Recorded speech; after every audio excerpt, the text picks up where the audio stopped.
Hungary की capital Budapest से लगभग 174 किलोमीटर की दूरी पर मौजूद ये है हंगरी का इकलौता और पूरे यूरोप कॉन्टिनेंट का सबसे बड़ा हिंदू गांव, जो हंगरी में कुछ ऐसा कर रहा है जिसकी आप कल्पना भी नहीं कर सकते। हंगरी के इस गांव में रहने वाली महिलाएं केवल साड़ियां पहनती हैं। यहाँ के पुरुष केवल धोती, कमीज और सनातन के दूसरे पारंपरिक कपड़े पहनते हैं। गांव में खेती करने के लिए ट्रैक्टर्स का यूज नहीं बल्कि बैलों के साथ सनातन के प्राचीन तौर तरीकों का इस्तेमाल किया जाता है। यहाँ के बच्चे मॉडर्न एजुकेशन के साथ साथ संस्कृत भाषा सीखकर वैदिक ज्ञान का अनुसरण करते हैं और सबसे बड़ी बात, यहाँ के बच्चे स्कूलों में माथे पर तिलक लगाकर जाते हैं और स्कूल से आने के बाद इस गांव में बनी गौशालाओं में गौ माता की सेवा करने जाते हैं। और पिछले कुछ सालों में हंगरी के इस सबसे बड़े हिंदू गाँव में आने वाले टूरिज्म की संख्या इतनी ज्यादा बढ़ चुकी है कि एक साल में जितने पर्यटक पूरे हंगरी में आते हैं उससे 3 गुना ज्यादा पर्यटक अकेले इस एंशिएंट हिंदू कल्चर पर बेस्ड इस गांव को देखने के लिए आते हैं। ये डेटा हंगरी की गवर्नमेंट ने खुद से शेयर किया है। तो चलिए जानते हैं कि हंगरी में इस हिंदू गांव की हिस्ट्री क्या है,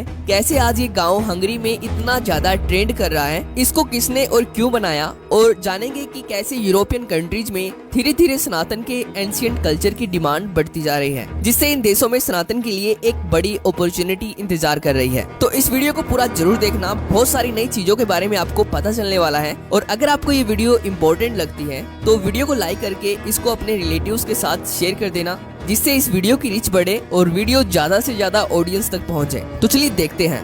दोस्तों, इस गांव के कई नाम हैं। सबसे पहला नाम है कृष्णा वैली, दूसरा नाम है नव ब्रज धाम यानी कि नया ब्रज धाम, तीसरा नाम है इंडियन कल्चरल सेंटर। पर इस गांव का मुख्य नाम कृष्णा घाटी यानी कि कृष्ण वैली ही है, जो लगभग 660 एकड़ में फैली हुई है। इस गांव में खुद के स्कूल्स हैं, खुद के आयुर्वेदिक सेंटर्स हैं, मंदिर है, खुद की जैविक कृषि, वो भी बैलों के साथ सनातन के प्राचीन पारंपरिक तौर तरीकों से की जाती है, जिसको देखकर आपको भी ऐसा लगेगा कि सच में हंगरी के इस गांव में सतयुग की शुरुआत हो चुकी है। इसके साथ ही इस गांव में खुद की इलेक्ट्रिसिटी है, यानी कि पूरे गांव के हर घर और हर बिल्डिंग के ऊपर सोलर सेल लगाए गए हैं, जिससे हंगरी की गवर्नमेंट ये बात खुद मानती है कि ये पूरा गांव आत्मनिर्भर है, जो हंगरी की नेशनल ग्रिड का हिस्सा नहीं है, जो गौशालाओं से और जैविक कृषि से अपने साधन खुद उत्पन्न कर रहा है। तो अब प्रश्न वही उठता है कि हंगरी में इस गांव को कब और किसने बनाया। दोस्तों, आपको ये जानकर हैरानी होगी कि हंगरी में इस गांव को बनाया गया था आज से लगभग 30 साल पहले, यानी कि सन 1993 में हंगरी के एक महान हिंदू संत शिवराम स्वामी के द्वारा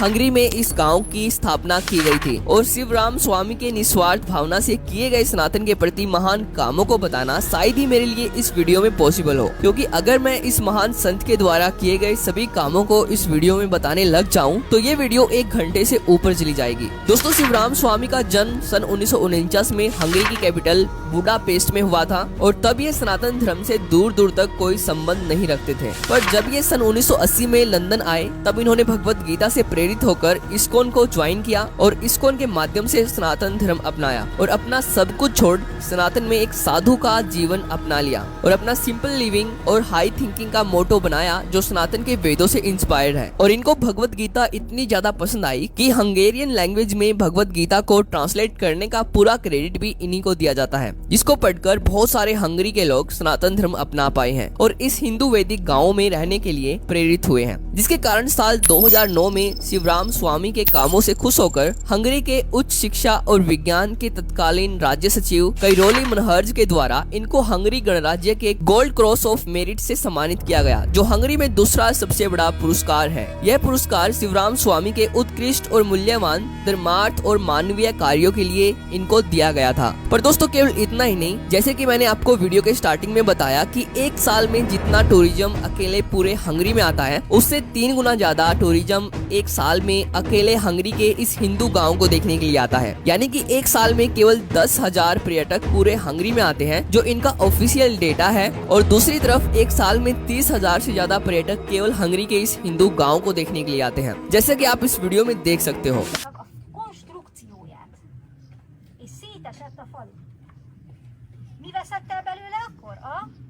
यहाँ पर हर हिंदू त्योहार को बहुत ही ऑर्गेनाइज तरीके से धूमधाम से मनाया जाता है, इसलिए खुलेआम हंगरी की गवर्नमेंट इस हिंदू गांव को पूरी तरह से सपोर्ट कर रही है हंगरी में कृष्ण भक्ति के माध्यम से सनातन धर्म का प्रचार करने के लिए। और इस गांव का हंगरी में ट्रेंड कितना ज्यादा बढ़ चुका है इसका अंदाजा आप यहाँ से लगा सकते हो कि जब ये गांव बनाया गया था तब इसके लिए 110 एकड़ लैंड खरीदा गया था इस्कॉन के द्वारा, और आज ये गांव फैलकर 660 एकड़ का हो चुका है। और धीरे धीरे हर साल इस्कॉन हंगरी में और ज्यादा लैंड खरीद रही है इस हिंदू इको विलेज को फैलाने के लिए। तो आज की इस वीडियो में इतना ही। अगर आपको वीडियो में दी गई जानकारी पसंद आई हो तो वीडियो को लाइक जरूर कर देना। तो थैंक्स फॉर वॉचिंग।